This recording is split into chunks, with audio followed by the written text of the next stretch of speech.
Let's go back to Lebanon, to the 19th century, to the era of Ottoman rule.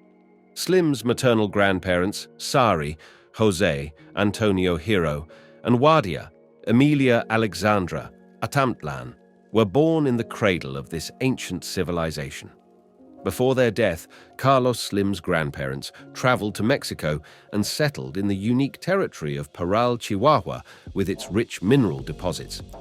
Here, his Lebanese spirit combined with Mexican hard work, resulting in the birth of his daughter, Linda Hilo, Carlos Slim's mother. At the beginning of the 20th century, Lebanese fleeing Ottoman conscription found peace in Mexico. It was not only the mother of Carlos Slim, the ancestor of the future billionaire Slim, who contributed to this powerful family tree. Carlos's father, Julian Slim Haddad, came to Mexico from Lebanon at the age of 14. In the spirit of Lebanese immigrants, Julian began modestly as a dry goods merchant. His entrepreneurial spirit soon bore fruit, and in 1911 he opened the restaurant La Estrella de Oriente. Then, in 1926, Julian married the aforementioned Linda Hiro, uniting the two Lebanese immigrant families and cementing their position in Mexican society. This marriage was much more than just a marriage. It was a fusion of cultural and commercial heritage. Moreover, the 20s and 30s became a period of expansion for Julian, when he began to actively develop in Mexico City and entered the real estate business. His acumen laid the foundations for a real estate empire that flourished in post-revolutionary Mexico. At the same time, Julian was not just a businessman. He was also a mentor to his children, especially Carlos. As a result, young Carlos soon learned the intricacies of trading and investing. But to fully understand the childhood of the Middle Eastern tycoon who dominates Mexico's business world with $99 billion assets, one must start with the birth of the child who was destined for greatness on the cobblestone streets of Mexico City. January 28, 1940. Carlos Slim. Harris's path to becoming one of the world's richest men began in the heart of the Mexican capital. From birth, it was clear that Carlos was not an ordinary child. By the age of 12, he bought shares in the Bank of Mexico and entered the world of finance. But such an early immersion in the world of finance was not just youthful indiscretion. This was a clear indication of his growing business acumen. With the guidance of his father, a strong advocate of financial literacy, Carlos and his siblings were introduced to the world of finance. This habit undoubtedly shaped Carlos's understanding of money management, perhaps subconsciously recalling the famous children's book used by the young John D. Rockefeller himself. Carlos Slim was already well-versed in numbers in his youth, and by the age of 15 he was already a shareholder in the largest Mexican bank. However, when he was 13 years old, his father died in an accident. This loss became a turning point in his life, giving him a sense of responsibility and determining his future business endeavors. But Carlos's academic journey was as strategic as his business endeavors. He decided to study civil engineering at the National Autonomous University of Mexico, UNAM. His decision to study civil engineering was not accidental. The math and linear programming he learned in engineering school gave him an edge when analyzing financial statements and understanding market trends. In parallel with his studies, he began to develop his skills in the world of investments and got involved in stocks and real estate. So Carlos laid the foundations of a business empire, starting with a stockbroker, Invessola Brusatil SA, back in my university years. In 1961, after graduating from university, Carlos Slim not only received an engineering degree, but also laid the foundations for his success in business. His investments were varied and spanned many sectors, but it was only later that he laid the foundations of the Ocaso conglomerate. In 1965, Carlos Slim began creating the Ocaso Group, and by the age of 25, he had laid the foundation for his future empire. The combination of the names Carlos and Zumaya symbolizes the combination of personal and professional desires that motivated Slim to relentlessly pursue excellence in his business. In the late 1960s, when the world was caught up in the excitement of the moon landing and rock and roll, Carlos Slim quietly went about his business. His brainchild, Ocaso Group, not only diversified, but also rewrote the rules of business. With a keen eye for potential, Slim turned real estate and construction into untapped opportunities, and, as the 1970s began, he became immersed in the complex world of mining and financial entanglements. But the true genius of this business giant was revealed during the economic turmoil of 1982. While other companies were abandoning house, Slim realized that it was profitable for him. He began buying up assets like a master strategist in a game of global monopoly. From retail giants like Sanborns to large stakes in global companies, Slim collected assets like an expert collects art. With the dawn of the digital age in the 1990s, they became jewels for Slim.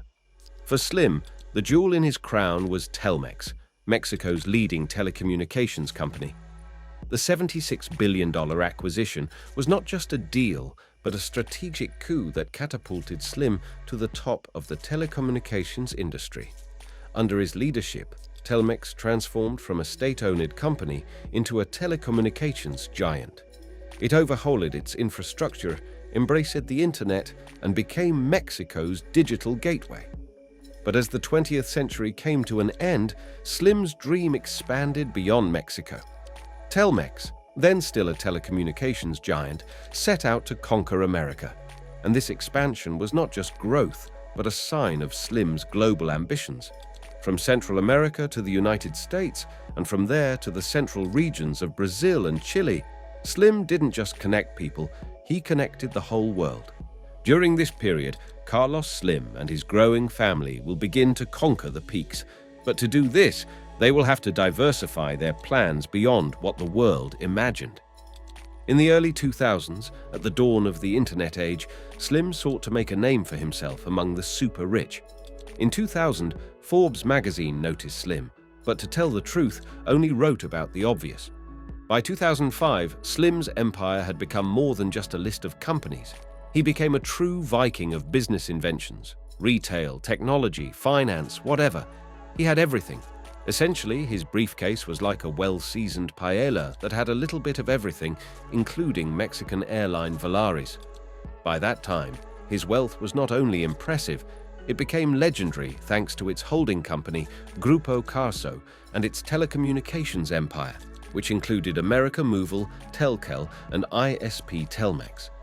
In 2007, Slim achieved financial success equal to the moonwalk and became the richest person in the world, overtaking Bill Gates with a net worth of $59 billion. He received the title of the richest man in the world. At that point, Slim controlled the Mexican stock market so tightly that he was mistaken for a stress ball.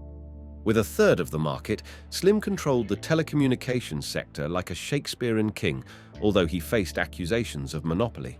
Slim devoted the next 10 years to infrastructure development. Like an experienced chef trying out a new recipe, he threw himself into infrastructure development. There were even rumors that he was thinking about building a new terminal at the Mexico City airport. After all, infrastructure is the foundation of an economy, and Slim wasn't one to shy away from vertebrates. Then in 2012, Slim decided to play Santa Claus, but instead of a toy, he brought the Carlos Slim Foundation, which aims to improve the standard of living in Mexico and Latin America through education and technology. Mexico and Latin America through education and technology. In the late 2010s, Slim embarked on a world tour, taking America Movil on a Euro-American adventure, increasing his stake in telecommunications company Austria AG and becoming the largest investor in the New York Times. But it can be argued that many of Carlos Slim's individual achievements would not have been possible without the help of his wife and children, who not only support his personal life, but are also the future of the Slim family empire. To get an idea of how this up-and-coming former conglomerate family amassed a generation of wealth, let's look at their history. In 1967, Carlos Slim married Sumaya Dimit. This was not just a ring ceremony, but the beginning of an entire epic in which love and business waltzed in harmony. In 1970, the Slims had 3 children, and family turned from a simple word into the cornerstone of their lives. Sumaya Dimit was not an ordinary wife. She was a dynamo, a philanthropist, a humanitarian, and a woman with a heart as big as her husband's bank account. She didn't just donate, She changed people's lives, from supporting students and artists to legalizing organ donation. If you're wondering why organ donation is so relentlessly promoted, she was in the game because she was a kidney transplant patient herself.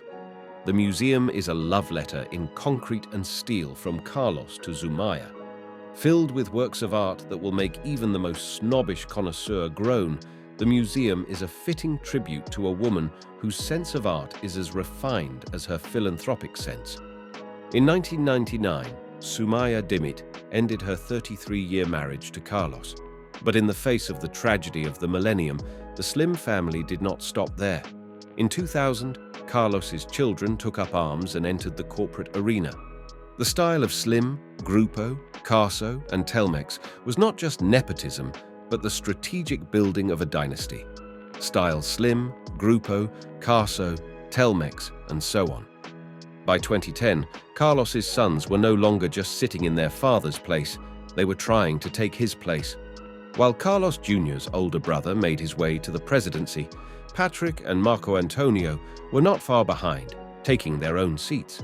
Carlos Sr.'s credo was, "I will not only leave you a fortune, but also a legacy that you will leave behind." However, as we enter the 2020s, the debate over who will inherit Slim's economic throne is becoming increasingly heated. Slim's adult children are set to inherit a triumvirate of power and prosperity in the telecommunications, financial, and retail sectors. Firstly, eldest son Carlos Sr. not only warms the chair, but is also the chairman of the board of directors of América Móvil, Grupo Sambols, Telefonos de Mexico, and Grupo Carso. In addition, Marco Antonio Slim Domit heads Grupo Financiero in Bursa and a number of other financial giants. Patrick Slim Domit is also the president of Grupo Tervista and Sears Opera, Dora Mexico, and the CEO of Grupo Sanborns. But let's not forget about Slim's daughters, Sumaya, Vanessa, and Joanna. They occupy leading positions in the family's business and philanthropic activities.